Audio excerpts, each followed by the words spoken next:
Donate, you cheap bastards.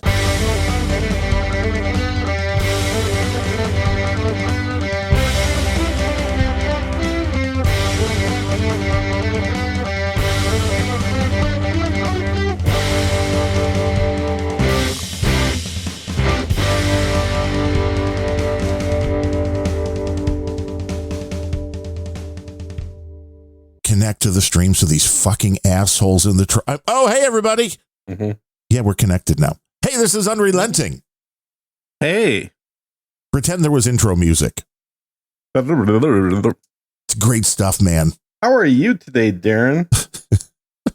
I'm telling you. I heard you got rid of that piece of shit Mac, got yourself a Windows machine. No, it's just a bigger, it's like the Mac got some kind of disease and blew up to like 4 or 5 times its original size. Wow. And as we've learned with the Mac Mini, and I should have probably rebooted the machine at some point after being in the middle of a live show yesterday too, and I went to preview a song, and instead of it opening up in QuickTime so I could listen to it while everything else was going on, it opened it up in RX Audio, and that wanted to take control of everything, so it just went click, and then everything stopped, and it was no bueno. But that was RX Audio. It is one of these audio programs that is really good for cleaning up things like bootlegs, because it's EQ and noise reduction, but it's simplified to the point to where there's kind of like plugins for everything. So if you're cleaning up, or if you're like cleaning up old vinyl recordings that you're going to get the clicks and pops, it'll do a good job of restoring the music. Using these words I don't know. You're like, what's going on? Vinyl, what the hell are those things? What's a click? What's a pop? Why is it doing that? I don't know. So yeah, that took down everything. And just now, I mean, everything else seemed to be working. Now, were you hearing me when you connected?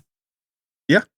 So that was working. It was just your channel coming back in was not actually being routed. Set up for doing random thoughts. Right, for the one person podcast. It's the way to do it, because this Apple device normally does fairly well with audio, but it's a reverb. So then you start worrying like, well, why is it a reverb?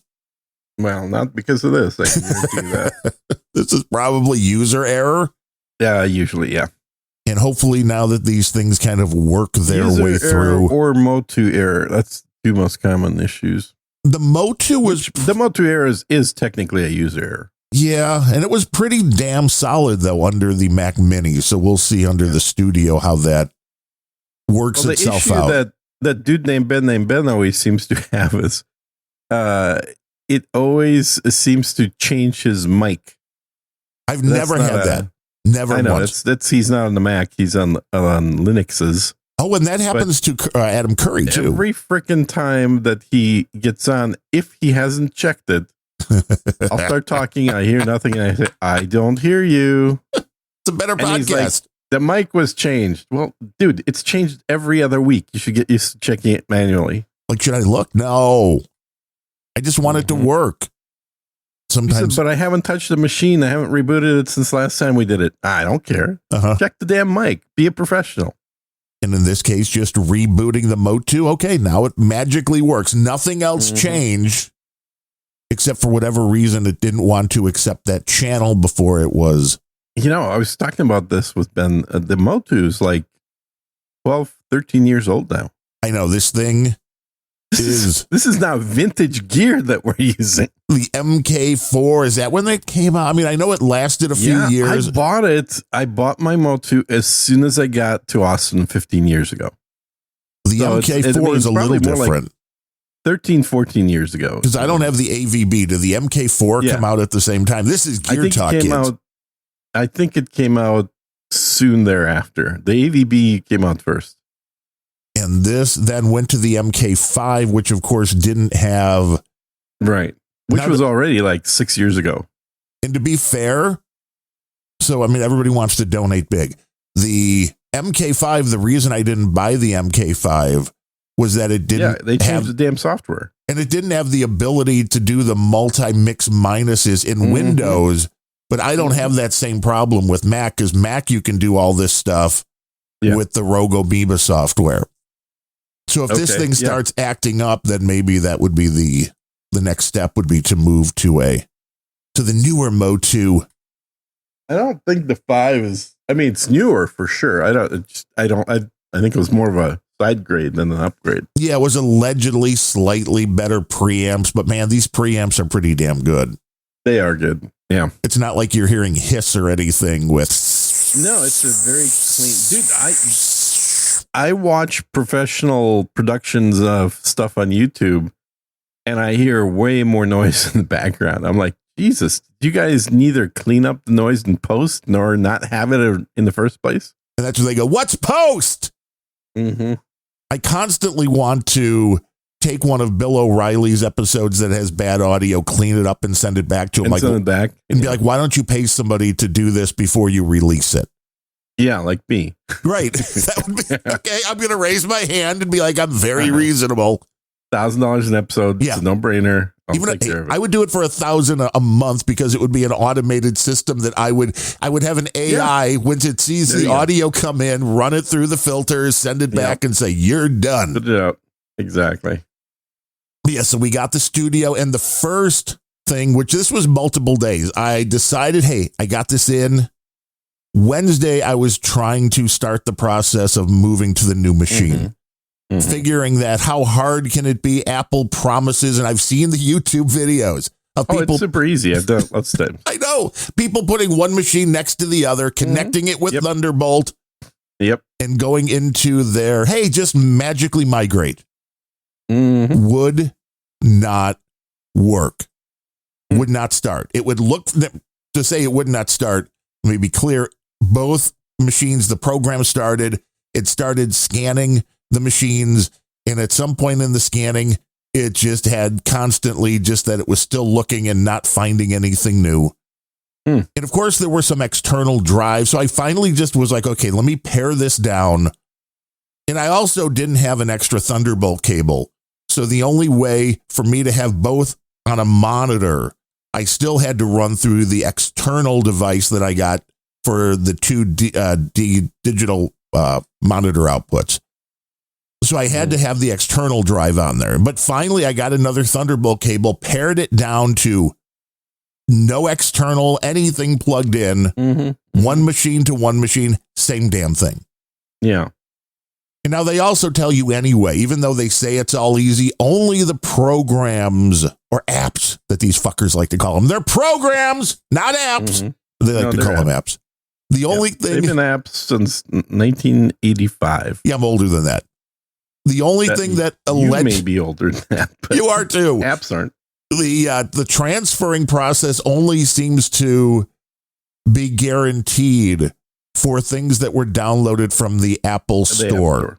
Yeah, correct. Which I don't download anything from the App Store. Like no. Well, it's not meant for pirates, you see. And it's also not meant for people that do anything off the beaten path, like any of the, okay, I won't say any of the AI stuff, but most of the AI stuff. So most of the AI stuff lives on GitHub. Yes. And you're like, need to download this again. Apple's not going to copy that shit over. Well, no. Well, they will, but they're not going to guarantee, because it's just one. They're copying the files. And it's little things you don't even think about. But I don't store a lot of data, which is probably one of the reasons why I have most of the problems with these machines. Is I still, for all the large shit, like recording the show, it's going to a USB external old-fashioned drive, because I don't need it to be super fast, and I don't want to have all the shit, the uncompressed, on my main machine, and I don't want to go through the deal. I know you can do it on the machine, then move it over.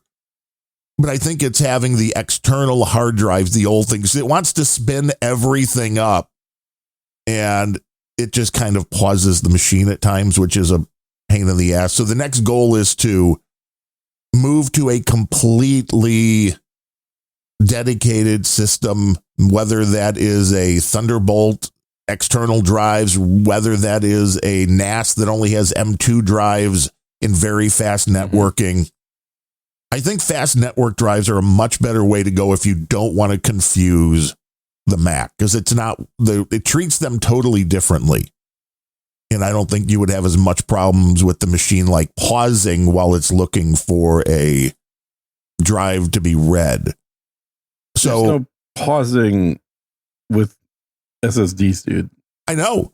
Well, that's what I'm saying, because I have external drives or the things like the Drobo, which acts as a big external drive. Believe it or not, I found the Drobo software on archive.org. Wow. And it works. It works. I'm like, holy crap. Like, that's amazing. That is absolutely amazing. But setting up, well, once I realize this is going to be. You know, every time I hear Drobo, I think of Kelly Lewis. Was she big on the Drobo? Well, they were sponsored by Drobo for years. It's a good device. It was never that good a device, but it was good a device enough. that made it easy for people that weren't technical to do raids. Yes, and it's not a true raid, and they came up with the kind of a convoluted system where all the drives don't have to be the same. They don't have to be the same size. Yeah. And for somebody like me who always has extra hard drives laying around, it was a great idea to just throw a bunch of crap in and have it just work. And I bought this used from a No Agenda producer. Of course you did. And I got it cheap, and it's just been working. Been working, which is amazing. But it's slow because I download things on there, and then the directories are hundreds, if not thousands of titles long, and it takes a long time for that to try to read and go through that. But that's neither here nor there. The process of reinstalling everything, you don't realize. I tell you, I got a sort of a SSD RAID. No, I mean, I know you were talking about it, but you bought one? I did. I didn't buy the one I was originally looking at. I bought a cheaper one. Even better. And it works great. How many drives? It has room for 3 SSDs and 2 hard disks in a thing the size of a shoebox. Oh, yeah, you did talk about that because I remember the hard disks. So it wasn't like the little mini B-Link or the... No, and the problem with all of those is they're overpriced for what they do. Like, all I needed to do was have the ability to upgrade the SSDs in my computer and then still use the ones that were in my computer by putting them externally. Just a big, dumb old bunch of drives, not rated. Yeah, and that's how I set it up. I didn't use the RAID function. Because the RAID function doesn't make sense. It's too few devices, and you're not going to pair normal drives with SSDs. So either you're going to have RAID of 3 SSDs, which is dumb, or you're going to basically mirror your 1 or your 2 normal drives. But you're having it. I threw a normal drive in there. Actually put 2 normal drives in there as just standalone drives that are just mirroring each other, not through RAID, but through once a month doing a mirror. And my workflow is I do everything on the computer, on the gaming computer itself. And then about once a week, I copy off all the working video files from my YouTube channel off of there onto the SSD on the external device. Not the Atlas Rand gaming channel. Yeah, don't mention it by name, but yes. And I don't want crossover pollination traffic. It's like, what? Everybody wants crossover pollination traffic. I don't. You want to do it on your own? You don't want the multi-million apolitical. You don't want the multi-million person audience that's listening to this show to find your gaming channel. The audience will never donate a dime to my gaming channel, so I don't really care. So the point is, I copy it onto the SSD on the external device, and then it lives there for a month or 2. And then it gets backed up, so not deleted from, but just copied also to the standard hard drive there. So I essentially use the old school spindle discs as a backup for the SSDs, which should never fail. Which ones? The SSDs or the? The SSDs should never fail. So it's kind of a backup onto a worse quality medium. Right. But it's still a backup in case I do something stupid like delete something accidentally. And I'm just going to ask a very stupid question because I never researched this or remember reading anything about it. What is the overall lifespan of an M2 drive? It's going to fail at some point, right? What is it? It won't fail if you don't use it. It degrades over time through usage. So if you take one of those and you say you put your Bitcoin, everything on one of them, you take it out of the computer, 100 years later, it should be fine. Yeah, should be, as long as there hasn't been any pulses, external events that have happened to it. Yeah. A big electromagnetic pulse. No, if you put it into like a bank vault it should last a damn long time. So, it makes sense that those, but it's like people at least still want you to back up those drives, which I get. Your machine could get hit by lightning. You want to back them up because God forbid. Look, anything that touches a computer is like susceptible to have power supply issues. That's true. I often have a power supply issue. Yeah. Hey, that brings us to our sponsor, Blue Chew, everybody. Yeah. That's right. If you got a problem with your power supply, you just chew the blue away. Magic. It is magic. Yes. Speaking of Blue Chew VPN, I hear that everybody should be using that. Of course. Of course. I use. Because it's the only way that, I certainly do theoretically as well. If I were to use one, Blue Chew VPN, get it right here. I have active subscriptions with Mulvad and Proton because it came with the mail. Yeah. I do have Proton, and I think I originally even paid for it before it came with the mail. Never use it, but I have used it to test, and it seems to work. Yeah, and it's annoying that more and more places are blocking VPNs. This is my pet peeve, which it was funny because I saw an article pop up about MLB, which is, a lot of people know I stopped watching baseball like 8 years ago for various reasons. That's Major League Bubblegum Shoes? Yes.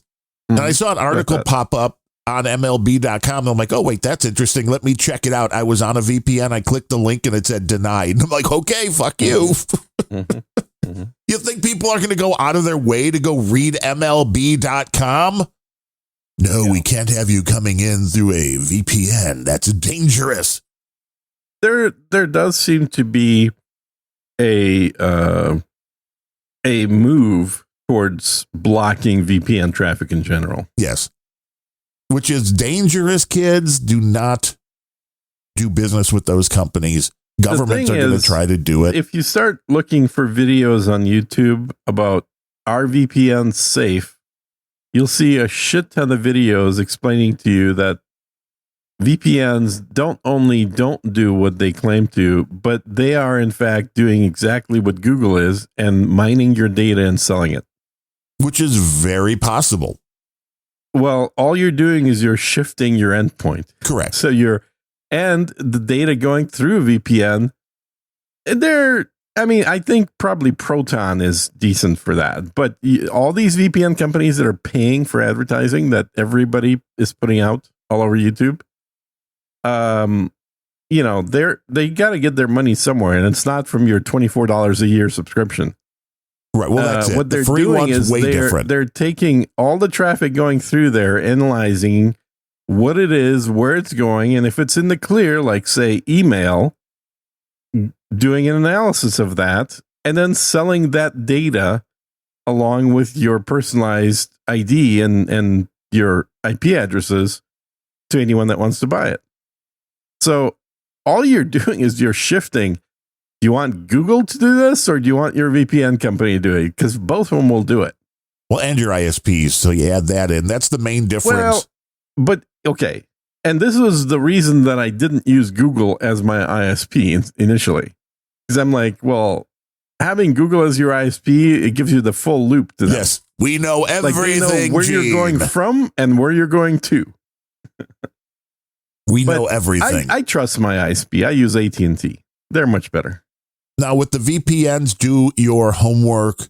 Ones like Mulvad and I would guess Proton have been audited, and they don't keep records, and this isn't a scam. Now, the free ones that's being pointed out in the troll room, then yeah, you want to be very careful about because you are the plenty of non-free ones also. Yeah, are. I mean, they're. You have to do your homework. They might be being run by the people you're trying to avoid. If sign up with one, look through the actual terms of service, because you'll see in there whether they talk about what they can do with your data. I love CIA, FBI, VPN. That is the best. Oh, I just use the FBI truck one. Right. Seems to be a free access point just outside my house. It's always there. I don't know why. I don't either, but it's pretty reliable. Well, I would hope so. They're probably using Starlink. Uh-huh. So I got all the programs reinstalled, and I'm glad I had already set up the Mac Mini, because I knew when I was setting up the program to allow me to read and write to NTFS drives that I was going to have to hard press when restarting, go into the security things and the magical the whole recovery menu to tell it, hey, I understand what I'm doing. Let me put shit on this machine that you don't want me to. So that made that quite a bit faster. I did forget that there was going to be somewhere I had to go and then activate the Motu's driver. So even after installing, it wasn't working. I'm like, why is this not working? Yeah. And then I went and had to reinstall that. And of course, the Drobo was hanging up at one point. That was so bad that I had figured the whole system was borked. So I did a whole system reset, of course, which took me right back to the same point, which the second, this was the oddity. I've never heard of anybody have this issue. You could not run anything. So you download what's a DPK? What's their extension for Mac? You download the thing. Normally you would double click it and it would go through the whole either install process. Like a disk image, you mean? Yeah. Yeah. You would double click it and nothing would happen. Nothing would happen. I couldn't open up any applications either. Like just wouldn't do anything. The minute I unplugged the USB from the Drobo, everything's fine. I'm like, really? How the fuck does that happen? So that's still not a perfect world of computing, I can tell you that. But I know I'm doing shit 99% of Apple customers won't try to do. Didn't you say you grabbed this driver off of archive? But it was before that. This actually fixed everything. So oddly enough, and before I was not running the Drobo software, it was just being seen as an NTFS drive. And then this time it would not mount the Drobo. So I figured maybe the Drobo was finally going, which is going to be very possible at any point. But then I plugged it back into a Windows machine and it was working. So I'm like, no, it's not that. You just have to go one step at a time and eventually everything start working. And I can't even tell you exactly why everything started working. Sometimes it's just odd. It's crap. All random. Yeah. So I go to Random Thoughts and I tell everybody about it. So I got the Motu working. I got all the drives working, started installing all the other software. And that took multiple days of, it's a little bit of pain. It's horrible because it's like everything you would normally be doing. You're like, I can't do that because I'm just installing. And then every time you go to run something new, it's like, you downloaded a program that was from the internet. Like, no shit, where do you think it was from? Is this safe? And typing in your password, this is where I really want to set my Mac password to 123. That's what mine is. Because it's like every time it asks you. Well, if you had the laptop, you use the fingerprint scanner thing. I know. I don't have. Now, can you get? I think you can get one. I think you can get the. I thought either their mouse or their touchpad comes with one now. I've got the touchpad, but it didn't come with a fingerprint reader. Okay, I think one of those two I thought does now, but you could certainly get one externally. Yeah. And the other option is when it's connected to the watch, at least the watch vibrates and you double click it. Yeah. But it's like, holy cow. It's like you get tired of typing in your password. Sometimes 3-4 times for a pirated thing. I mean, I bet for something that I downloaded. It's like every time. Okay, we're going to stop you from downloading it. You have to go to privacy and security and say, yes, that's open exactly it. the same thing on Windows. I go through this all the time when I get something off GitHub. It's like, oh, this is malicious, probably coming from somewhere on the internet. Yes. Like GitHub, because that's where malicious things live, is on GitHub. And then you got to click on, I know, ignore. And then there's like, yes, but don't run it. Now, we've let you save it, but don't run it. Right. No, I want to run it. Are you sure? I really like to run it. Okay, but don't let it modify anything if you run it. It's like, come on. How many times do you have to okay it for it to run? Yeah, it's at least 3. It's at least 3. And for a lot of software that's coming off GitHub, and I run a lot of stuff that's on GitHub, every time it gets updated, you got to go through the same damn process. But I like having the massive amount of memory. I had. How much did you get? 128. So damn, you went a lot. You didn't get the 96. I thought you were going to get the 96. Well, I got the refurb deal popped up again. Right. So this was the 120. Yeah, it was like 600 and something bucks off of retail. So I'm like, okay, it's not like it's real money. It was just gift cards and Bitcoin, right? Bitcoin and what that really started out with. And the sad thing is paying that amount for this device. Yeah. I now start looking at things like the QNAP NAS system with 8 old-fashioned spinning drives and figuring, okay, let's see, 8 NAS bays, 12 terabytes each. Wow, that's like half the price of the machine I just bought. Yeah. It seems stupid not to buy one. No, it is stupid. You should never buy anything with spindles again. Only do SSDs. But that would cost again, I have too much music mainly to keep. No, what are you saving it as raw music? You're not doing MP3? Right, bitch. FLAC all the way, uncompressed FLAC. Jesus Christ. Nobody does MP3s. I thought there was a compressed one that's lossless too now. Well, that would be FLAC. Well, so it does compress. So it's not raw music. It's about half the size of a WAV file. Okay. Well, that's something at least. Yeah, we're saving some disk space. But overall, there's, I think, 50 or so terabytes. 1,000 million records? Terabytes of music. That's hard to believe. That really is. So I've got, now granted, everything. So what's the difference? Like if you MP3 something versus FLAC, what's the size difference? MP3s are about 1/10 of the size overall. Okay, so just multiply it by 10 to get the FLAC size. Right.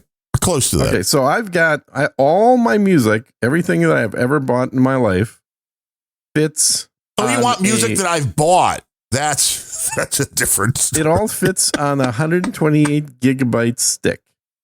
So if you multiply it, so that would be 1.2 terabytes in FLAC. Yeah, I got lots of FLAC.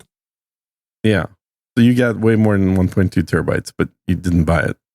I did about 3,500 to 4,000 CDs were purchased. Yeah. I purchased a lot more than that. And then a lot of it was downloaded. Acquired for backing up, of course. Yeah. Educational purposes only. I remember back when I still had my CDs, Apple had that thing that if you stick in a CD, right, it gives you the digital version of it added to your library. Their version. I really liked that. Yeah. Because that meant I didn't have to rip shit. I just had it available in the cloud, but anywhere on any of my devices. It was in the cloud on Apple iTunes. They still and do then that. They got rid of that. They're like, no, we can't. It's bad. Because what happened was assholes like you that didn't buy music figured out that you can, stick in a virtual CD or something, and all of a sudden people were getting libraries of thousands of CDs worth of music that clearly they didn't buy. But if you had to make that many CDs, that would have cost you a lot of money back in the day. But you didn't have to make CDs. You do virtual CDs. Oh, it would just do it even just from an ISO without ripping it to a drive, without burning it. Because what it needed was to have the CD, the ISO, so it just looked that you had a CD that's inserted. But there were virtual CD software out there a long time ago already that lets you save CD images as an image file and then, put that into the virtual drive. But as far as Apple is concerned, it was all legit. Man, can you imagine people listening now going, what's a CD? What are they talking about? Mm-hmm. Why? Why would you do that? No. So, I think there is still a reason to have the old spinning media, but I want it to be condensed. That's why the beauty of 8, 12 terabyte drives, I think, would more than cover what I need. Because right now, I've got a very old NAS, which is maybe is it a Synology? There's a really old one that's got 4 drives in it that are probably 2 to 3 terabytes. I've got a slightly newer one, that has 3 terabytes. I've got external enclosures that got like 3 terabytes. And it's like, well, this would just bring everything down. I don't have anything that small. I think my smallest drives are 8 terabytes. Well, see, that's what is better. But these are old. Oh, the Disk Station was the original one. Who made the Disk Station? Was that like Buffalo? No. Yeah, Buffalo sounds right. Was it? Because I think I've got, 8, 9, 10, 11, 12, 13 8 terabyte drives right now in my NAS. It was a Synology disk. Yeah, Synology. Yeah. That was the Disk Station. So that's the one. Yeah. That is Disk Station. You're right. This is the one that's been sitting around for the longest period of time that should have long been dead because they tried to kill the software that would make it nearly unusable. So I have to keep going in and deleting whatever it is that they keep trying to add in. There's some process that stops. It was Random Thoughts. Still gets a bunch of traffic from people with these devices, and I still get comments like, thank you, you saved my ability to use this NAS because it was otherwise just pegging its CPU nonstop. And that's no good. And all I wanted is it's a very basic way to store files. Like, I don't do anything else on the NAS except store files, and it is just a very, very slow machine, but it still works. Well, it's fine for music. Shit, it's fine for video and music. Yes. And that's really all I save, so... Yeah. I just don't, when I lost my NAS back a few years ago when I had 2 drives fail at the same time, or I didn't notice the first one failing, and the second one failed eventually. Yeah, I had that happen. Yeah, mostly what I lost was music. I lost some personal shit too, but mostly music. Not music, mostly video. Because music isn't that big. No, well, the video is easy to find. Thousands of titles of video because I was, backing up all the totally legitimate Blu-rays that I had. And so I don't know how many movies, but it was thousands of movies. But what I realized at that point is that I never rewatched a single damn thing that I put on there after I watched it the first time. No, it was more just saving it. Like, maybe I'm going to want it at some point. Yeah.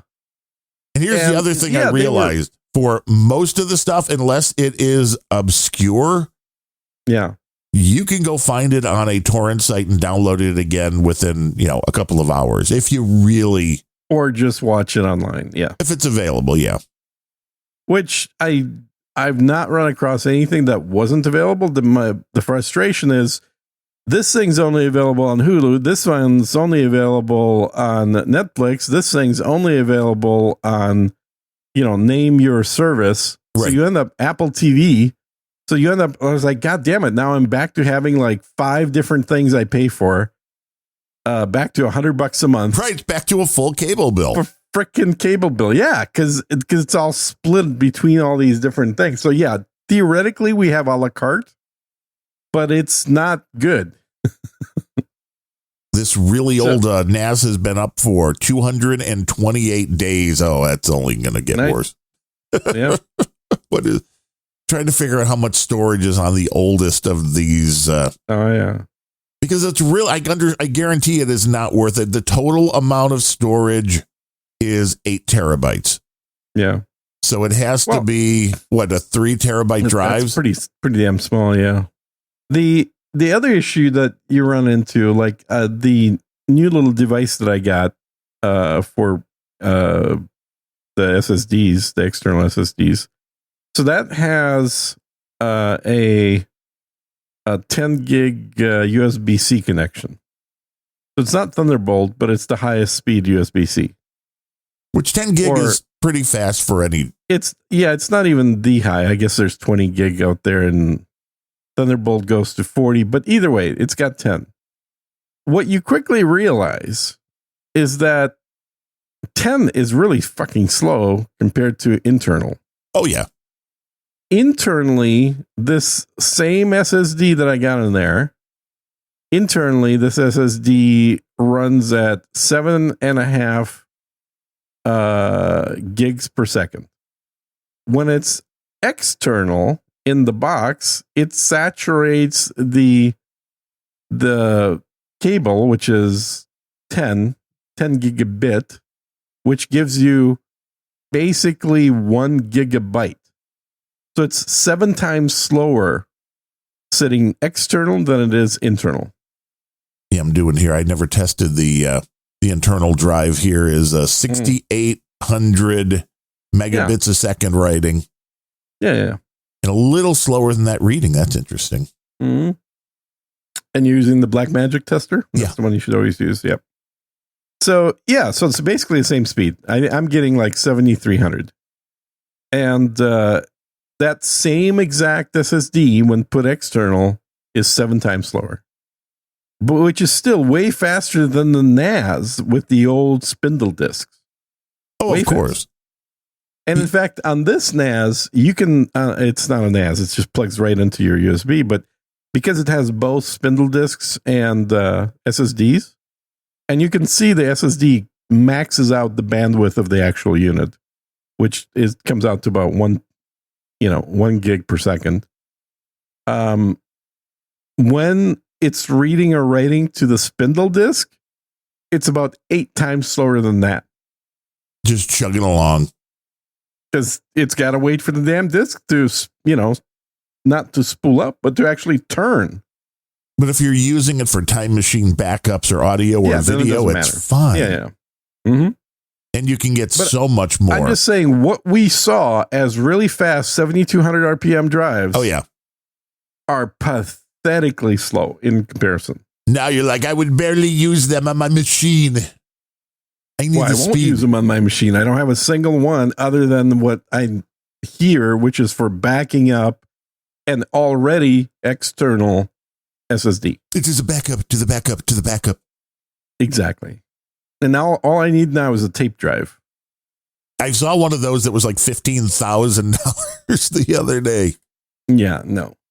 But you could just take everything and just throw it in. It's not like the old days, like when I had my Radio Shack color computer, when you were storing literally on cassette tapes. Oh, yeah. But to be fair, the size of everything was tiny. Well, yeah. Yeah, you were not dealing with massive amounts of data. Should we talk about something other than computers and things? No, why would we? I mean, so the oldest... I hear this is a cooking show. The oldest one is, the 3 terabytes. Then I have a Western Digital that has 4 6 terabyte drives in it. And then I've got the main NAS, which is a QNAP. And that's the one that has 2 external boxes. So the QNAS technically has 12 drives in it. Mm-hmm. But none of them are that large. None of them. So that's the other issue when you come down to with the drives. You need big drives. And then, you don't want them all to crash at the same time, which they probably will. Well, that's a lesson learned, too, is don't buy like 6 drives at the same time and stick them all in. You should, If one of them crashes, the other ones will start crashing pretty damn quick, too. Like if you're going to do an 8-drive NAS, the best thing you can do is put 4 or 4. And then add them like a couple at a time until it's full. And that way they can kind of build their way out. Mm-hmm. Mm-hmm. Let's see, in the QNAP, I'm trying to figure out exactly which drives are in there. Because there's a lot of drives. Lots of drives. Capacity, okay, so there's 8 terabytes and 4 terabytes. Mm-hmm. I have way too many hard drives. Yeah, you do. No wonder your electric bill is $1 million a month. It certainly is not helping. Mm-hmm. But in the winter, man, I don't even have to run the heat. All this stuff just spins right on up, heats the whole house up. Yep. So the fun part of this then, having the ability to run the LLMs run really well locally, unless you're really pushing it like with the full Llama 3.3, because then it's close. But it was funny because I had the Chatterbox thing running, which is generating audio from text. I had I think it was Dolphin 3 LLM up.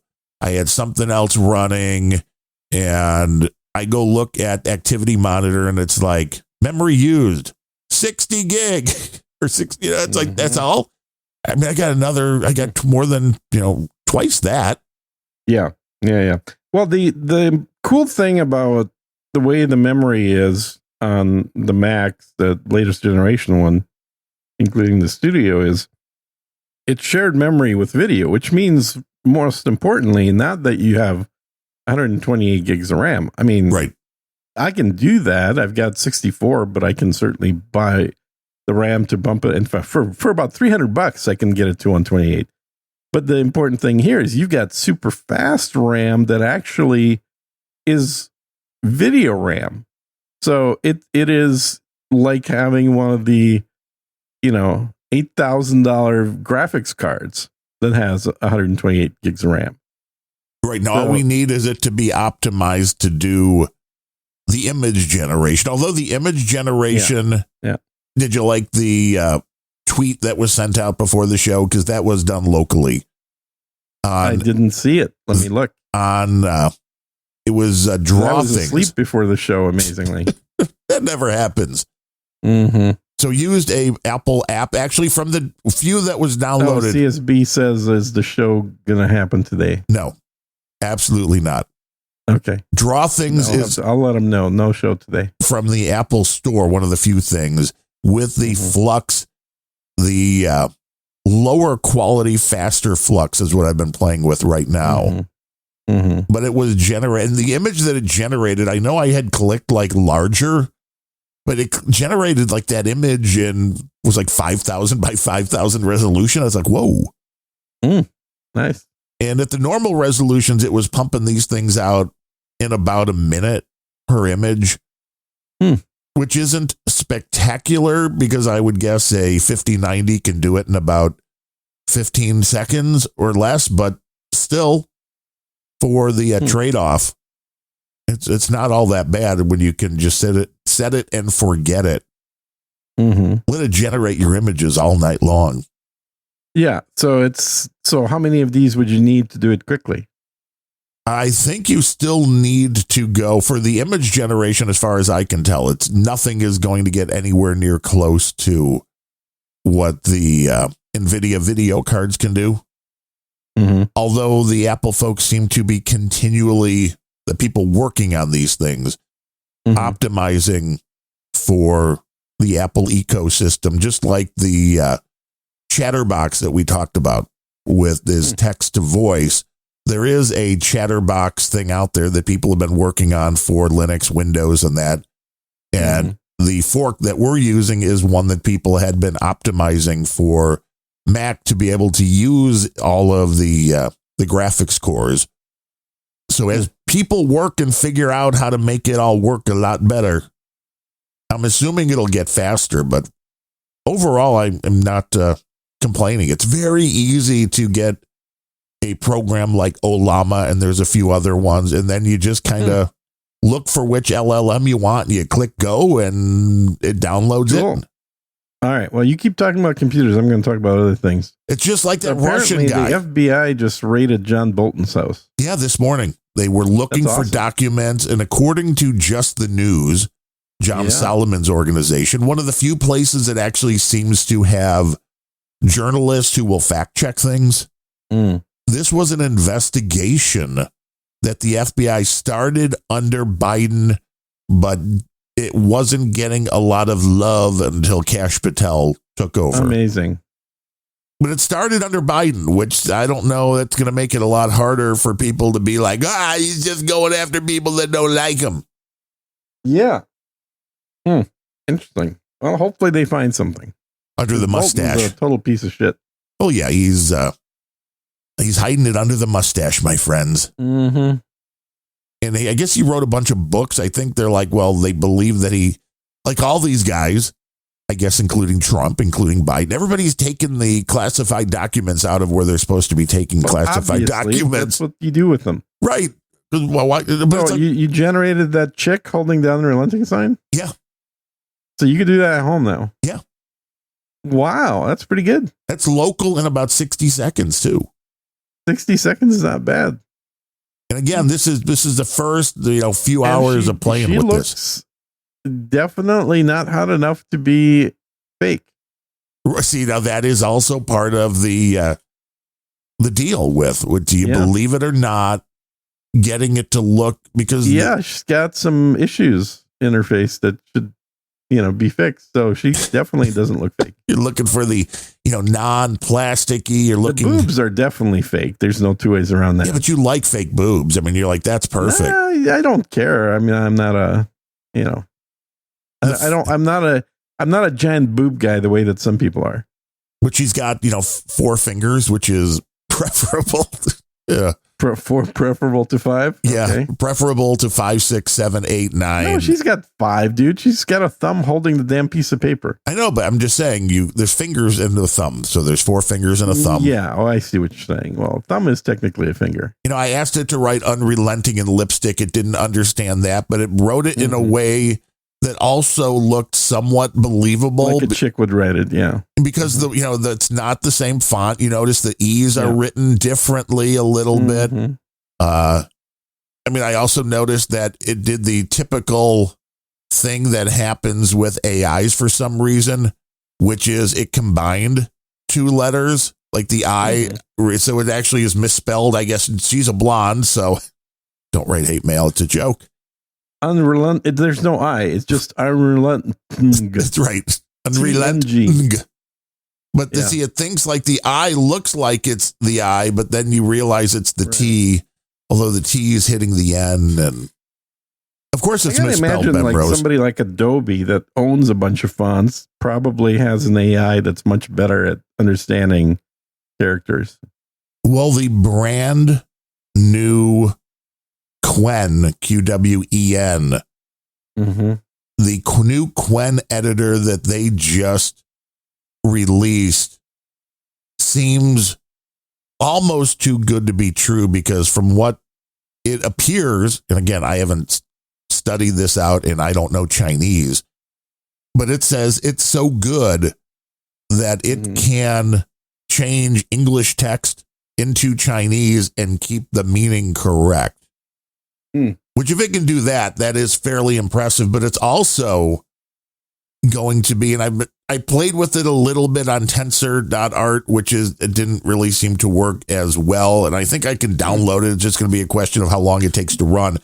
But it is a strictly prompt-based editing tool that you can change any specific thing in a photo and it won't fuck with the rest of it, which is the problem with a lot of these AIs, is that it can't just choose that little area in Paint and change what you want it to without changing the face or changing the background or changing. Now, this looks like it is leaps and bounds better than anything else out there. And this is going to be something that will absolutely hurt the Adobe business, because I think it was AI Samson. One of those guys was testing this thing out, and he's like, I took this photo and I totally fucked up the color. I totally fucked up the lighting. I changed all the settings, saved it, and then fed it into the AI, this Qwen, and was like, fix the photo. That's it. That was the prompt. Fix the photo. and it came out looking better than the original. Wow. It adjusted the colors properly. It adjusted the lighting properly. So when this kind of stuff hits the mainstream, why would anybody? I understand why professionals still would, but Photoshop's going to go back to being only something that professional photographers use that want complete control. Yep. Because otherwise, anybody that is just a regular Joe that wants something made better, well, you don't want to learn Photoshop. You just want to type in, change the color of the shoes from black to brown. Right. And it'll just magically do it. Mm-hmm.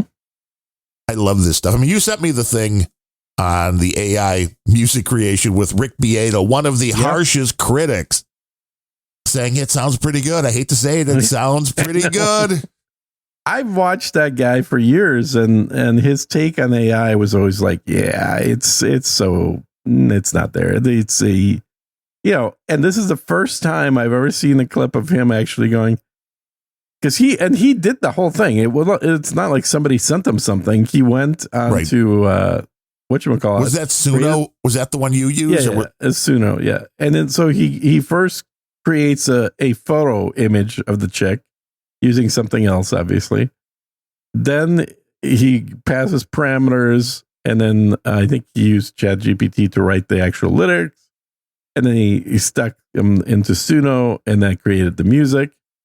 And both he and his buddy, who's a producer, were like, yeah, this is no different. And the beauty of that is with Suno, which I think you're still paying for it. Yeah, I'm still paying for it. I did not use it much lately, but I'm still paying for it. Oh, give me your login. I'll play with it. I'm sure you will. These stems, it gives you the stem, so it gives you the individual tracks. So this is a way, I mean, the AI bit is fine, but say you were a songwriter, this is an easy way, especially if you're a lyricist and not a music writer. You're a lyricist. I've got these lyrics. You tell it what kind you want, and it'll give you a guide track. You'll hear somebody singing, and it'll probably be great. But you can then very easily just strip that voice out, put your own in, and you've got a completely finished track with your own voice. Yeah.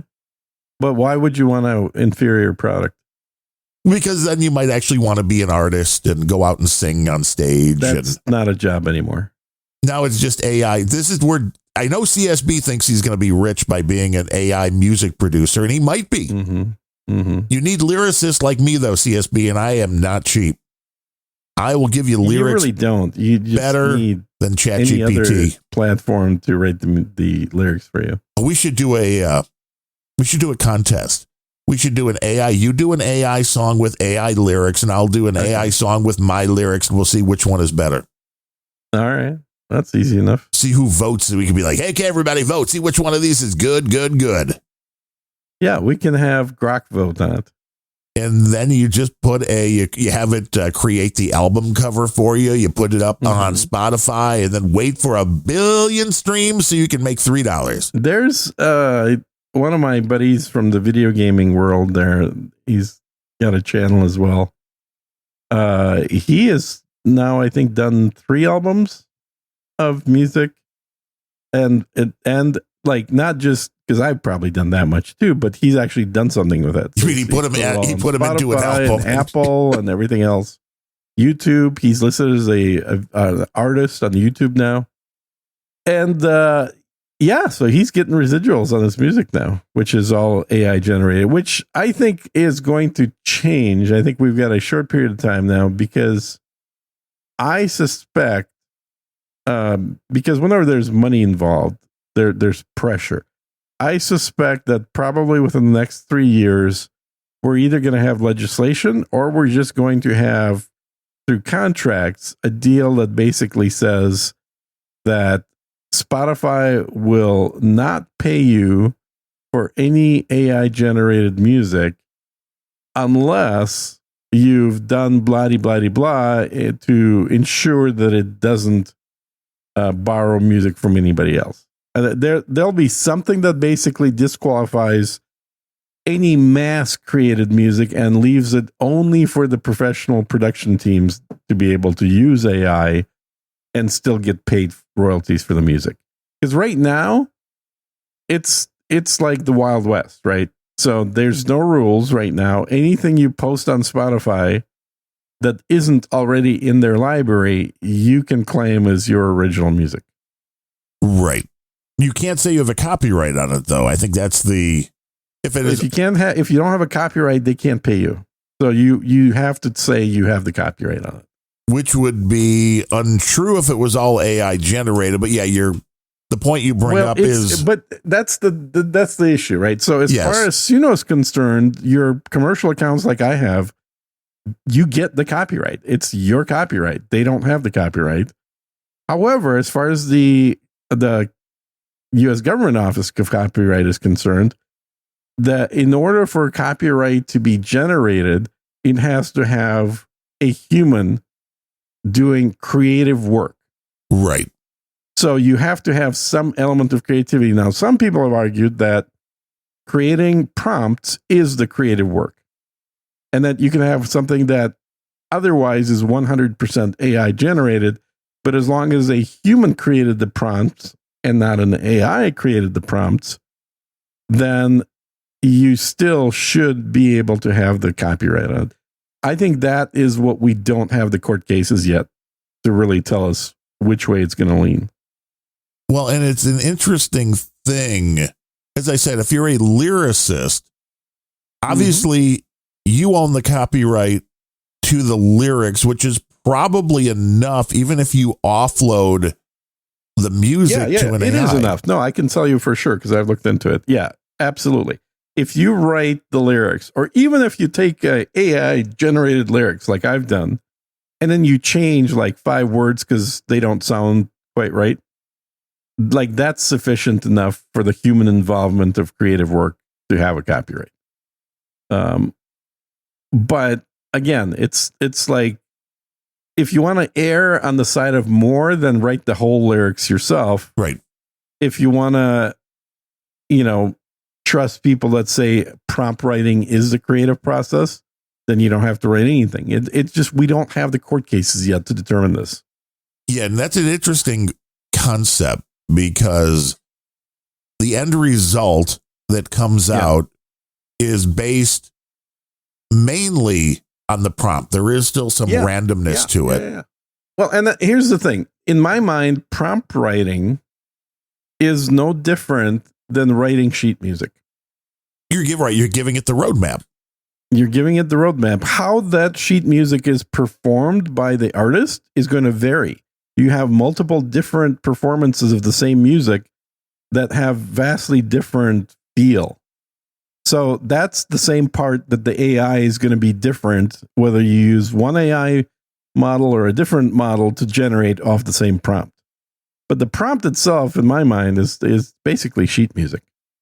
And there is a comparison that could be made, which would be you have the sheet music, and then the person is actually putting their fingers onto a fretboard. There's performance copyright, and then there's the music copyright. And there again, you still have to pay. But now you don't know anything about this because you get your music elsewhere. But I've spent thousands of dollars on music.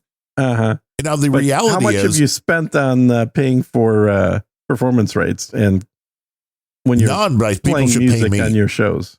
But when it comes down to music, well, it's being played through a guitar. It's being played through an amplifier. Do you pay Fender because somebody's playing a Fender guitar as the? Well, no, Fender is the tool. That's right. Well, this would notes be nor music. Isn't that what the AI is? It's being the tool. Yeah, absolutely. The AI is the tool. Yeah. So it's like where, I get the it. AI can't hold a copyright. The AI is a tool. That'd be like saying Fender holds a copyright to a piece of music you played. Right, because somebody wrote it on a Fender guitar. So, well, you must own it because that's where it came from.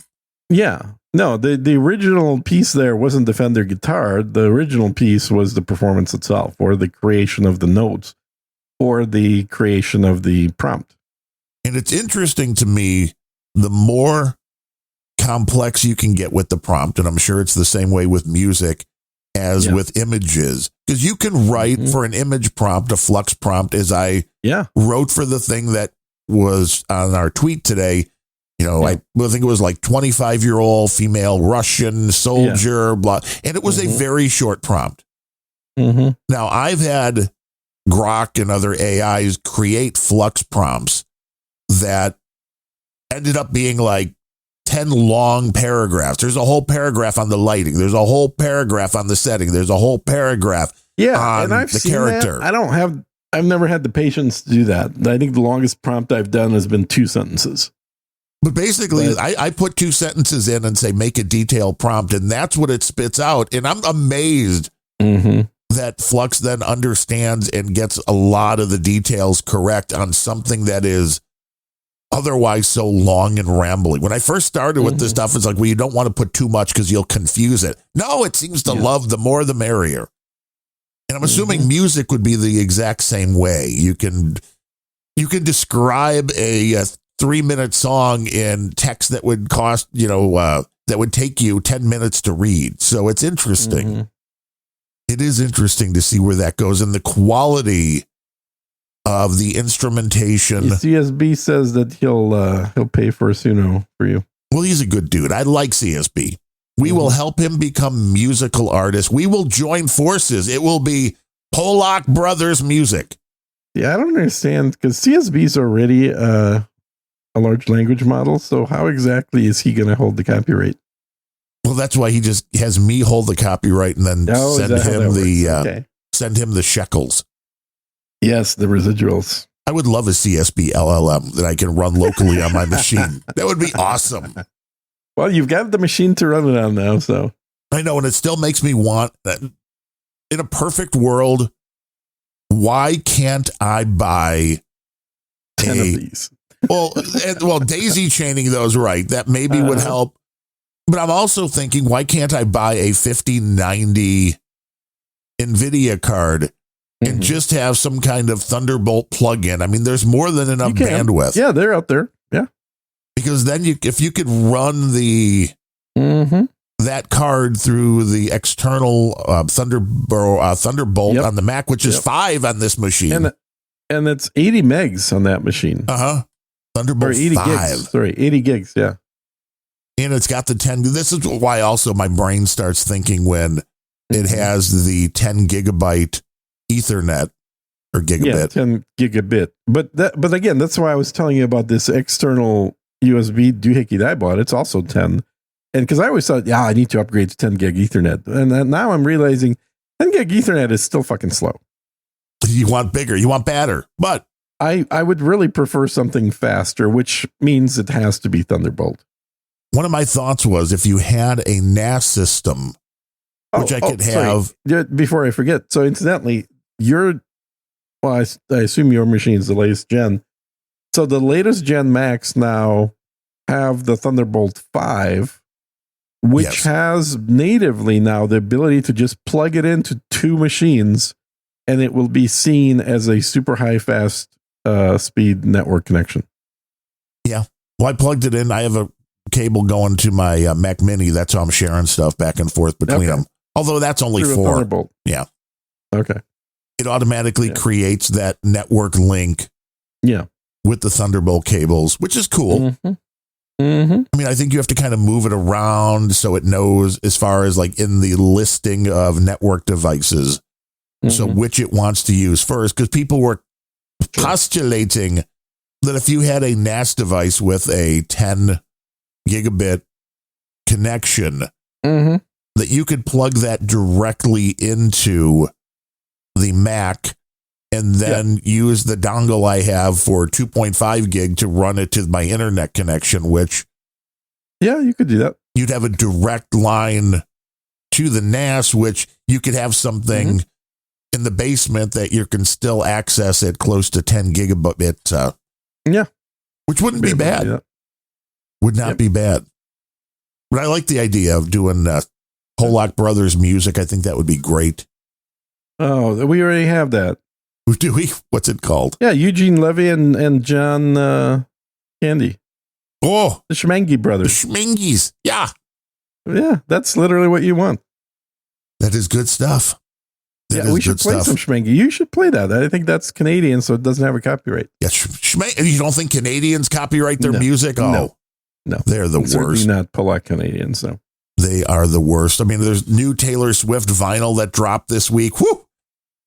Seriously, you're not going to play a little bit of Schmengi music? I don't got no Schmengi on tap.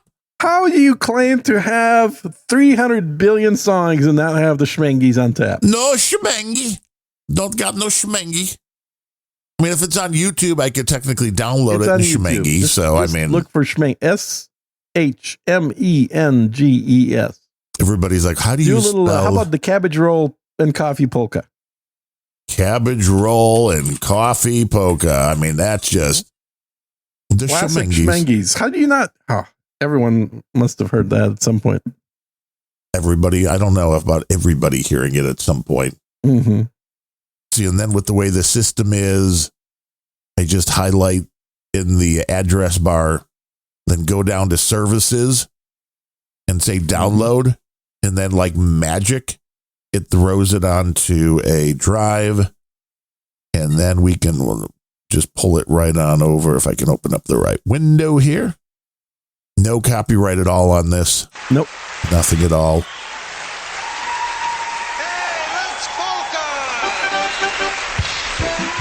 Oh, that sounds like something Bemrose would dig.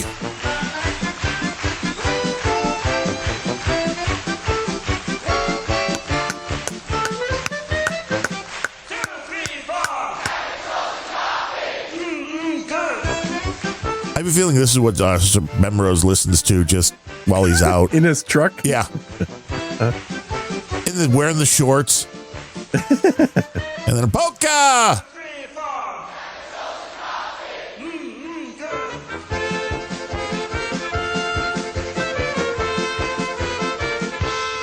You're really trying to make CSB happy with the polka music. It's good stuff, the Schmengis. Yeah. But they weren't AI. I listen to them all the time. I also believe that. You're hanging out. Well, just I play accordion, right? I've heard you. Yeah, I have heard something about this. Yeah. You had a Weird Al phase where you thought you two could take over the world by writing very well crafted parodies of otherwise hit songs. And then that didn't work out. So then you became a photographer. And then that didn't work out. So you became... you're right on. You're right about all that. Yeah. A podcaster. And that's still not working out all that well. But you keep trying. YouTube yes. Video gamer. And that's clearly fallen through because I don't make any money on it. Yeah. Yeah, soon you'll be on OnlyFans. Mm-hmm. Did I miss? You were already on OnlyFans? Yeah. Oh, yeah. I watch cooking shows on OnlyFans. It's actually a great place for cooking shows. But you don't actually cook, so... No, that's why I watch the shows of somebody else cooking. You're like, well, see, at least I know how in case they ever want to. No, I was a professional chef for a while, too. Did you ever work a fisherman boat out on the... I did. How did you know that? I had a boat. Yeah, I had my own crew in the boat and everything. We used to go down shrimping in the Gulf. Yeah, went out 3-4 times and it was great. Yeah, it was. I have fond memories of doing that once. We do have a value for value podcast, believe it or not. Unrelenting.show/donate. We do have a few people to thank for today's show. Do that. We have a few people. Wow. Including anonymous podcast guru user, also very smart. Never use your real name when donating. Yeah, that's smart. He came in with 11,446 Satoshis. And ooh. The message. What is that, like $10? 1326 this morning. Nice. And he just had the message, or she, perplexity, and then a laughy face emoji, which is the Perplexity AI that I talk about every now and then because you ask it the questions and it gives you answers. I notice Adam Curry is doing that now on No Agenda with his local machine, which he calls Error, which I think is a great name for a... Wait, hold up. Adam is running an AI? Yeah. You're kidding? No, he has his own AI. He hates AI. And he talks to it during the show now and asks it questions. He used to do that with the Alexa. I think he's just trying to get rid of JCD. I think he's hoping that the technology gets there. Huh. One less co-host, a lot more money. What culinary school did Gene go to? That's a good question. Yeah, I went to the Cordon Bleu school. Oh, that is a good one too. Yeah. Vive la France. Darian. Yeah. I never went to to France in there. Darian Rundle came in. I just did the one in Minnesota. Which town was that located? Was it in the Mall of America? No, it wasn't in the Mall of America. No, I think it was south. I think it was in Burnsville. I believe that's where they were. Darian Rundle 565, and he says, JCD's disconcerting is the new inauguration. Yeah. Just saying. That makes perfect sense. Does JCD have a problem saying disconcerting? I think everyone has a problem saying words like that. Probably. They're big. So big. Did I miss that? I must have. Anti-disestablishmentarianism. Scott Gorman came in with $2.50 twice, so that's $5 because we missed the last show because, nice. Apple issues. Well, we didn't miss the last show. You texted me, said, I'm too busy having fun with my new toy, the Mac. Therefore, we're not doing a show. It was I'm about to throw this thing out the window phase of new machines, which I do every time, whether it's Windows or Mac. And it's fun because wanting the hardware, I guess you forget.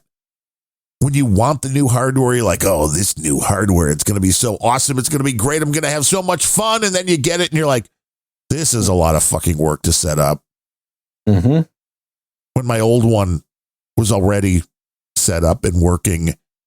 And I will say the one thing nothing forced you to stop using the old one for shows and just use the new one for NLMs. Like you could have easily just done that. This is true. My problem was the instructions for the migration tool said, delete all Adobe software first. Yeah, that makes sense. So then there was no Adobe software to record the show. And I had to go and then reinstall, which I still could, but bring it back to the position that it was in.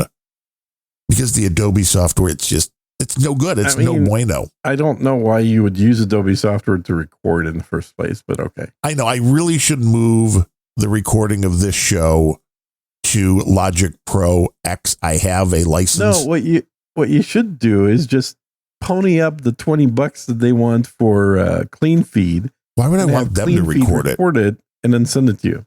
Why would I want that? I could do they have recording the raw locally. Audio. Yeah.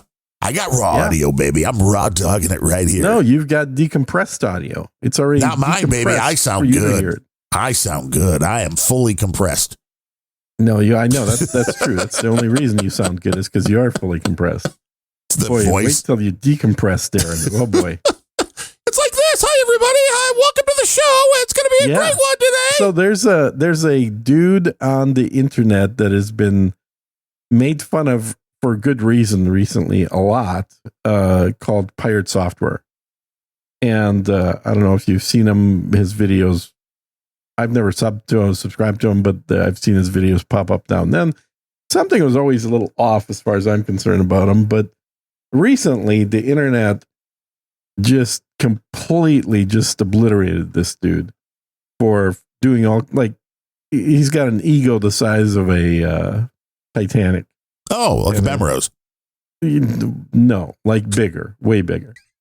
So this guy is he claims that he doesn't really talk about it, but he seems to mention it all the time that he used to work at Blizzard Software. But anyway, one of the things that is an allegation that's been thrown out there against him is that he uses a voice, I don't want to say a voice changer, but basically he uses software or hardware to make himself sound very deep and bassy like this. And I've got a great voice. I've got a great radio voice. And then someone's playing like an recording of an interview he did at some show where somebody just had a microphone. And he sounds kind of like this. And, he's more of what you would expect kind of a nerdy dude with glasses and long hair to sound like. And so there's there's of course, you can imagine the internet, what they do with things like that is make somebody's life a living hell. Oh, yeah. But well worth it if you want to watch some internet drama that's recent and over the last 3 months or so. Just do a search for pirate software exposed or pirate software failures or something like that, and you will get all kinds. There's probably like 5 or 6 different people releasing videos nonstop on this topic. Well, and there is a lot of software out there, and the company that made the plugin that I use that strips off the reverb and any background noise also has one called Shift, and it's not just a pitch shifter. It gives you a whole different voice. I don't know if it is doing, it seems too fast to be understanding, changing to text and then generating, but it's like giving me English accents. There were different voices. And it's very interesting because it's very close to real time. Oh, that's cool. So I can see people using this online if they wanted to hide what their voice or accentuate what their voice. You could, that's a little different. Here, I think it's just basically he's got big bottom turned up to 11. Oh, that'll do it too. You know, and that's it. It's just, it could be an analog thing or it could be a software thing. But either way, and it's not the fact that he's using this that is problematic. It's the fact that he denies using anything. It's always the denials that get people in trouble. Right. I've always been very clear, like, nope, this is all beautiful hardware. This is a lesson that Elon Musk found out about a year ago when he was claiming that he was like in the top 10 best ranked players in World of Warcraft or something. I can't remember which game it was. And immediately people were like, hold on, he's running a bunch of companies. He doesn't have time to play 60 hours a week the way that I do. What's going on here? There's no way he's that good. And so they started digging into it to the degree that they found that there were logins to his account while he was making a speech somewhere. Well, he's obviously not playing the game while he's speaking. And so the accusations started coming out that he's lying. And he quickly admit, well, I actually do pay some guys to play on my account to rank it up while I'm busy. And while that does make him sound like, well, that's kind of bullshit, but that's much better than him sticking to his ground and saying, no. It's all me, guys. I play while I'm doing a speech at the White House. I'm actually playing this game right now. Because people would be just, incensed at the lying. And that's the issue with this dude. The pirate software. That guy, exactly. Bemmer says he's a million times as humble as I am, which I'm not going to try to argue that one. Yeah, I mean, the guy is... He did an episode with one of the online psychologists where he was kind of talking about issues. And he said something to the effect of like, yeah, I don't know why people keep interpreting what I say incorrectly as though I'm not being, humble, where in reality, I'm the most humble person there is, something to that effect. And the psychologist like, that thing you just said, that's probably the most egotistical thing I've ever heard in my life. The guy's writing down in big letters, psychopath.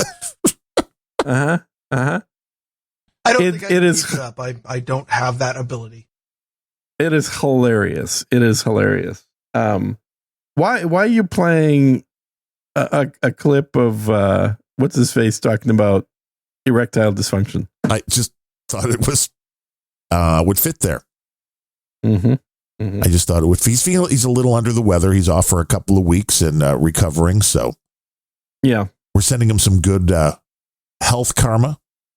And the one thing I have learned with the Mac Mini to the Mac Studio is for 99.9% of the people out there, the Mac Mini's better than you need. Perfectly fine. Yeah. I mean, I was kind of like, well, and the latest generation minis actually using newer hardware, right? Yeah, it's the M4 chip, and it's Thunderbolt 4, and you can get one with Thunderbolt 5 if you upgrade to the if the M4 Pro Mac Mini. Okay. You can upgrade it to the higher Thunderbolt and I think it is the 10 gigabit port. I don't think it was 2.5, but there was an upgrade with the Pro 1 as well. But for things like rendering out the podcast, because the things that render out the podcast are plugins that run on the CPU and they don't run in, all at once. I think it does one after the other. It is still about the same speed. It's a little faster because the chip overall is a little faster, but it's not leaps and bounds. The only place you'll really see it is in doing things like I took an hour video and upgraded it with whatever magic Topaz does to 4K, and that took about 3 hours, which I'm guessing on the mini would take 12 hours plus. Wow. So that's the only place you're really going to see the big difference is using the graphics cores to their maximum ability. But for everything else, no. Now, the problem I had, I think, maybe I'm using it wrong. This is possible with the way Mac does their RAM. Am I supposed to just leave Photoshop open all the time and then just go back when I'm using it? So don't close it. You should close it. Now, Photoshop specifically, because Photoshop reserves memory. Most applications don't reserve memory. They only take it as needed. But Photoshop actually has a setting where you can configure how much memory it reserves. Because that was the biggest problem was load times. Now, the beauty of having 124 gig of RAM is you're not running out of memory. You could just set Photoshop to use like 16 or 24 or 32 or something and then not care. Yeah, just stay there, chug along, do whatever you got to do. Yep. Which would maybe make more sense. Most applications, other than some Adobe apps, don't reserve memory. Now, Sir Cascadia came in with $4.44. He says, the chlorine dream donation. I had a pool job and blew up the motor in PVC by having the water pressure full blast, but also the valve turned off. Oh, yeah, that's not good. Yeah, that's a lot of pressure. Yeah. Turned into Star Trek episode Spock trying to fix the ship while it killed him. Oh, God. Huh. Yeah, you definitely don't want to do that if it's the stuff coming out as chlorine. Spock, the current Star Trek series. Yeah. What the hell is it called? Where no man Brave New World. New Worlds. Yeah, whatever. New Worlds. Yeah. Excellent season this year. Every episode has been really, really good this year. I've been enjoying it. Captain Kirk finally makes an appearance. We see the crew together. We are trudging through it. It is. How far back are you? We're still in season 1. And like the first 2 or 3 episodes I thought were horrible. They took a while for them to get their feet. And I'm worried now because I read in season 2, they do a cartoon episode and a musical number. Both things that make me want to kill people. You don't like that? No. I thought that I love it when TV shows do shit like that. It's funny.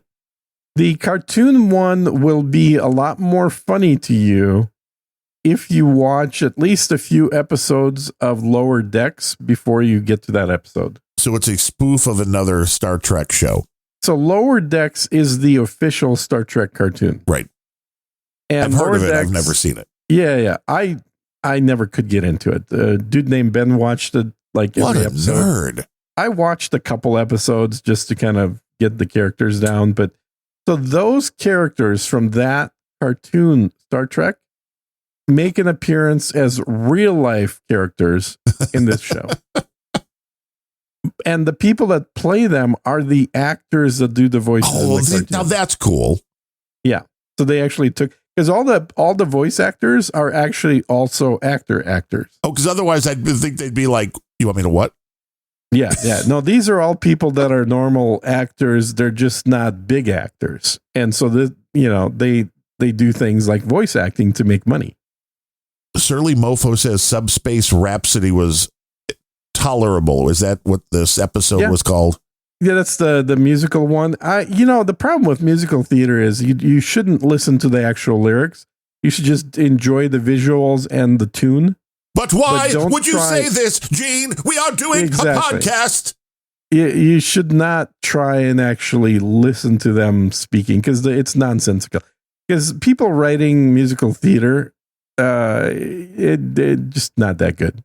Maybe this podcast would be better and people would donate more if we sang it all. Oystein Bears came in with 11:11 at the end of the last show, and he says, Boost, any chance we can get Sir Gene to give Mutton, Mead, and Music a shout-out? How many sats will that cost me? Mutton, Mead, and Music? Mutton, Mead, Music. The best way to get me to shout out something is to send me a link to actually watch or listen to it first. It is Mutton, Mead, and Music. Because if it's actually good, then I'll talk about it a lot more than just actually giving a shout-out. If it's not good, then I'll just ignore it. He is the DJ of a show that is about open source music, the Creative Commons stuff, stuff people want you to. It's on live on the Mighty No Agenda stream right after. Send me a link. Send me a link, and I'll check it out. And then if it's something I like, I'll talk about it. Sometimes he does the show high, and sometimes he just forgets he's doing the show. Oh, you mean like that rat guy? Right, Nick. I see Nick, though, I think is the only one that fell every asleep. time I give him money, he just ignores it. Yeah. Mm-hmm. I think Nick's really the only one that's multiple times fell asleep during his show. So the next morning, everybody on the stream's been listening to silence, or maybe Nick snoring for 8 to 10 hours. Yeah. Well, it's no better on the video because you see an empty studio with weird flashing lights just going everywhere, just flashing. You're like, Nick, don't you turn that off when you're done? What is this? What the hell is this shit? Crazy podcasters. Well, YouTube won't turn you off. You can run for my longest stream I did was 18 hours. Wow, you must have drank a lot of coffee. I know, I was playing video games. I meant your longest stream. It was a pump. I see. It's one of those. Yeah, it was a bladder joke. It was a pump. Got it. Yes. This is why nobody donates. People on this show don't really care about video games, but Battlefield 6 beta was out for the last 2 weekends. You are totally a beta. And I was playing a beta. Oh. And it was... on a podcast. No, I only play a beta. I'm not actually a beta. But it was on the last 2 weekends. Very good job, I thought they did with that. Given the last version of that game sucked, this version is going back to the old school Battlefields. I enjoyed myself. I certainly was not in the top of anything very much, but I had a very good time. I thought it was great. Played about 70 hours over the weekends. So wait. How long is your weekend? How many hours? I mean, that's 2 weekends. Two weekends. I was like, I thought you said you played 70 hours in a weekend. And over the weekends. Oh, okay. 70 hours over 2 weekends. But that still seems like zero sleep. Yeah, and your point? Gene's like, gotta keep it up, man. Gotta get It's only available during the weekends. What are you going to do? Sleep? Oh, I get miss it. Out? So you can only play at that particular time. Yeah, you can only play it during the weekends for 2 weekends, and then it's gone. Gone. It's like the Taylor Swift vinyl. Gone. Only one pressing. You won't get it again. Get in now. Yeah, no one cares. So it was a good time. I think the game, when it comes out, they'll fix the little issues that came up. They're well aware of the semi-cheating, what some people are calling cheating, that was happening. And then also they're aware of the real cheating that was happening. What's the difference between the real cheating and the fake cheating? So I can explain that. The semi-cheating, and the cheating that some people consider cheating and others don't, is things like finding elements within the software, like the game, that let you do things that are not intended. Like, for example, climbing on top of buildings. I thought you were going to say climbing on top of an alien. Getting to rooftops, which was not an intended thing. And they said they're going to fix that by preventing people from doing that. But, who knows if it was intended while some of us were doing it, perhaps. So it was, it's always fun to because you kind of consider everything an Easter egg in a game. Right. Until the company comes out and says, no, we weren't actually intending for you to do that. Right. Oh, that was when the interactive chat games, like with the Pussycat Dolls one, that was one where you could go through the world and there were people finding out ways to get on top of buildings that they hadn't thought of. Yeah. And that always happens because what you really need is very thorough testing of these things and internal testing. Basically, that's what Bemrose used to do. You have one guy whose basic job is to try and break things. And sometimes one guy is just not enough when there's a whole bunch of, and they had over 500,000 people playing this game on the weekends. And when you get 500,000 people playing it, you find all the things. And so those are the unintentional. You'll get a lot more information. Yeah. Now, intentional cheating is when you're using software that lets you do something like external software to the game that lets you have an advantage in the game, like software that will watch your screen and track where people are, and then automatically aim your cursor at that person for you. Instant death. So that's active cheating. And there were certainly a few videos of that kind of thing happening. There's also a hardware solution, which I first found out about just last week, that is a hardware card that you plug into your gaming machine and then you connect it to another computer, which then uses that to modify the memory in the first computer while you're playing the game to let you do things that you're not supposed to be able to do. Because obviously, like, your location in the game is sitting in memory. Well, this will go and modify it so you can, like, run 10 times faster or fly 10 times faster than you were supposed to. It'll obviously also auto aim everything at the bad guys and just all kinds of, hacks. People are cheaters. People are complete cheaters. And this is an issue, I think. Like, you expect kids to do this, right? What you expect less. Well, and Elon Musk now. This. What? And Elon Musk now that I've heard the story. And Elon, yes, exactly. And Musk's cheating is similar but different, which is something that he claims is not really cheating at all, which is hiring other people to play on your behalf to jack up your score. That's how people get through the SATs. Yeah, and this is not a new thing. I mean, people have been selling pre-built accounts of video games for a long time. Or even spaceships. True. Yeah. We also did get a boost from 2867 from Comic Strip Blogger. There you go. Hello, Gene and Darren. Here is $3.33 for your hard work. Please visit www.csb.lol for my cartoons. Yo.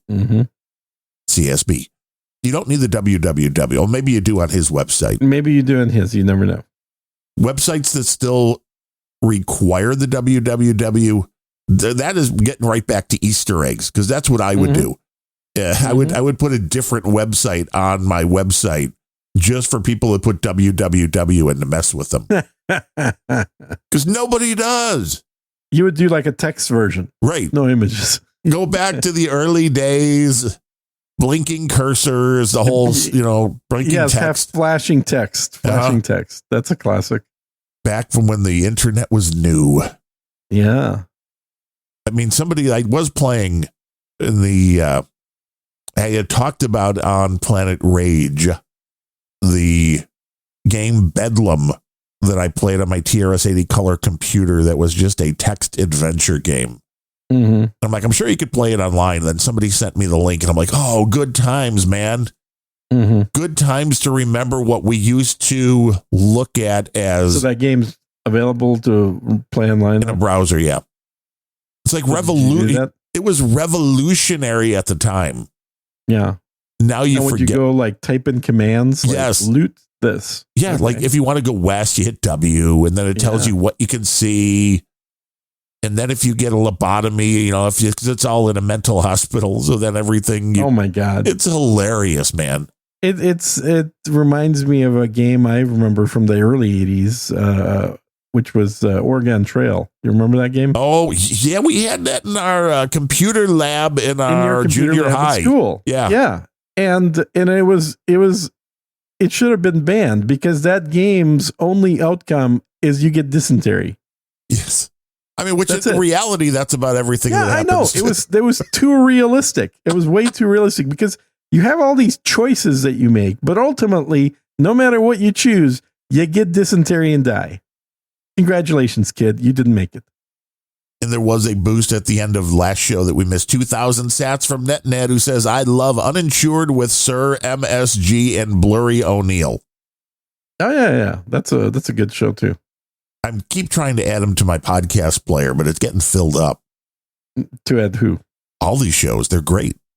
Oh, yeah. Yeah. You could just listen to the No Agenda stream. Honestly, that's the best way to do it. Yeah. You have died from dysentery. Time otherwise.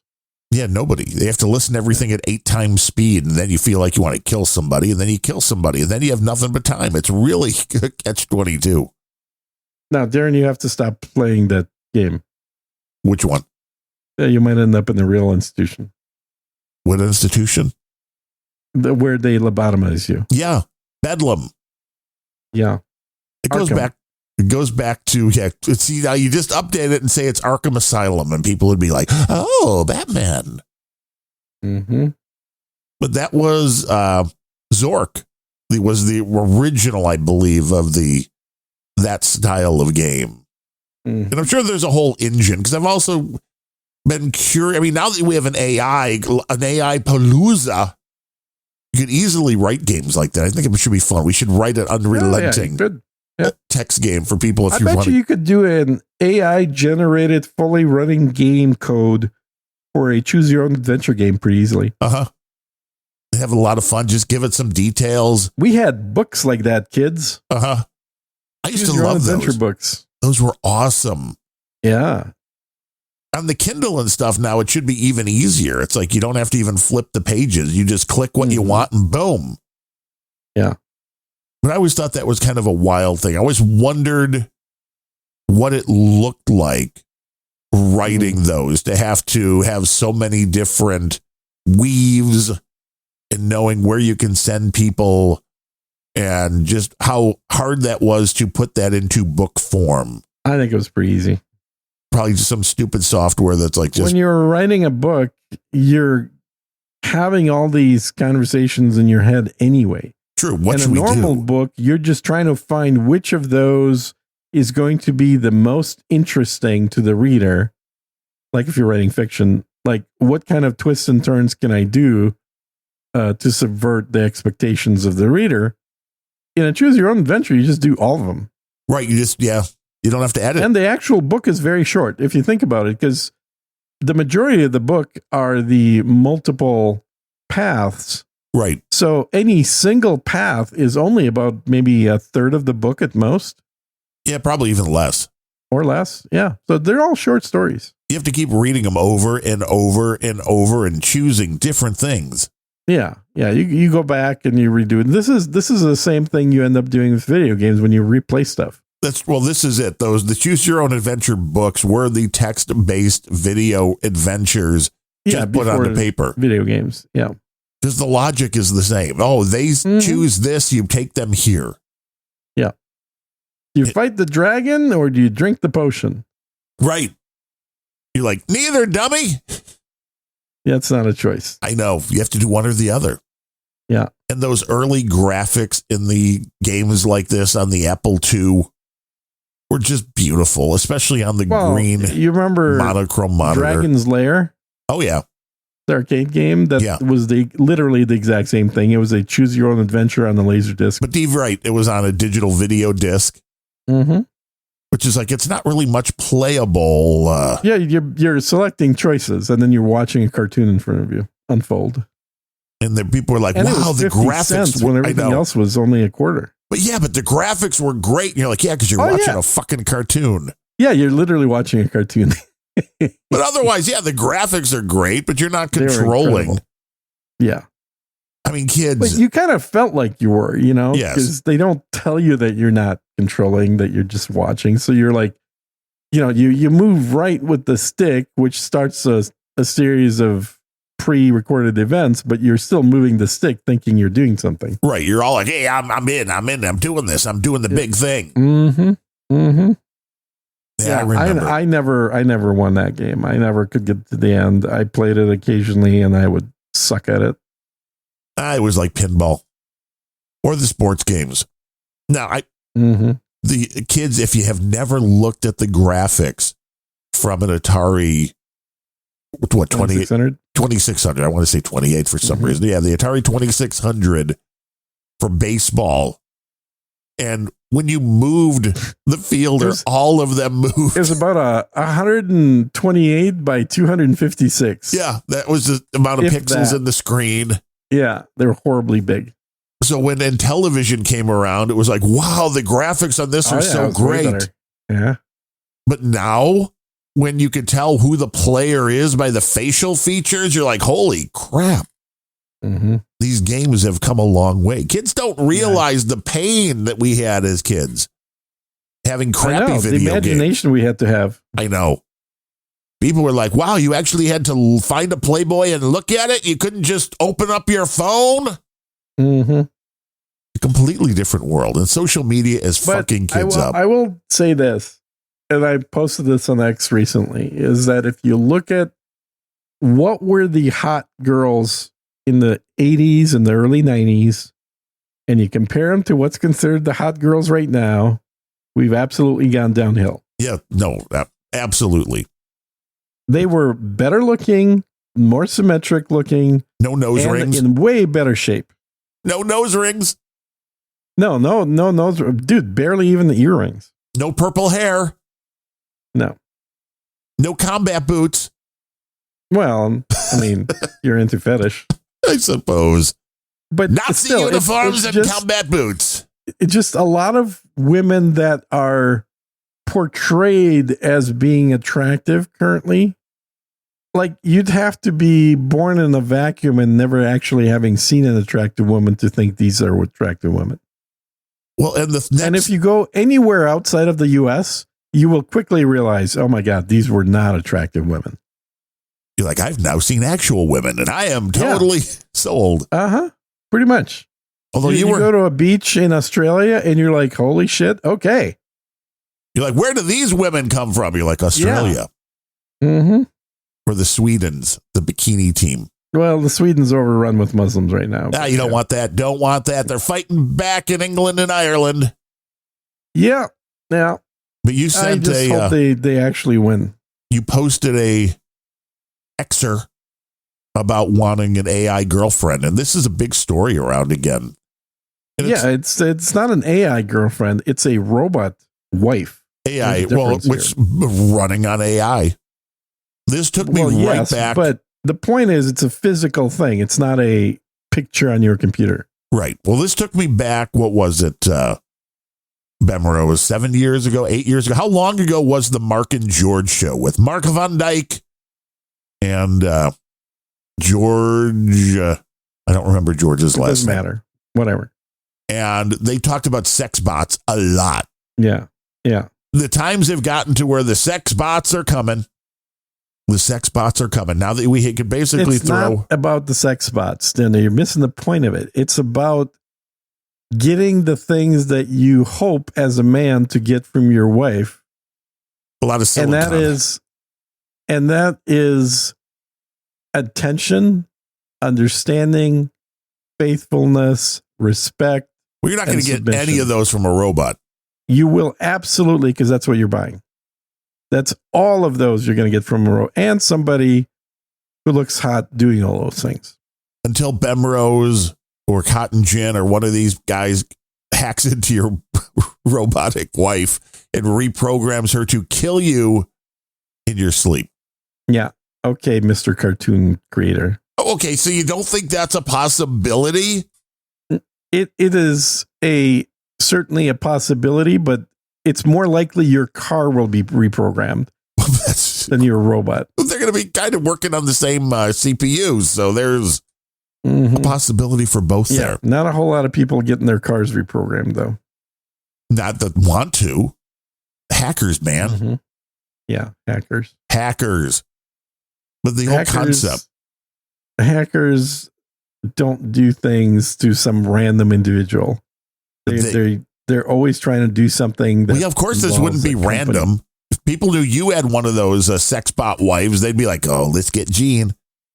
Let's get Jean. Let's make it so she'll screw up the pierogi recipe. That'll show them." You know how sad it is? The other day I was looking online for where can I order pelmeni? Because there's no fucking place in town anymore that sells them. Horrible. Are they racist in Austin? Yeah, against Russians. It's horrible. Somebody should do something. Ukrainians. You should maybe see if Vlad can send some troops. Well, I don't know. I don't think I mentioned this because we didn't do a show last week, but it turns out I got my neighbor across the street is Russian. Now there's two of you. Just moved in. Is he well armed? Shit, I'm going to be going home soon, aren't they? That's the your handler come to get you. I've got. Apparently, my term is up. Comrade Gene, is that what he said when you didn't even get a chance to introduce yourself, and he's just like, Comrade Gene, glad to meet you. Yeah. I walk outside to get to my car, and I see somebody sitting in a lawn chair inside his garage, wearing an Adidas tracksuit. I'm like, huh. As I will start walking closer to it, I hear Russian speaking.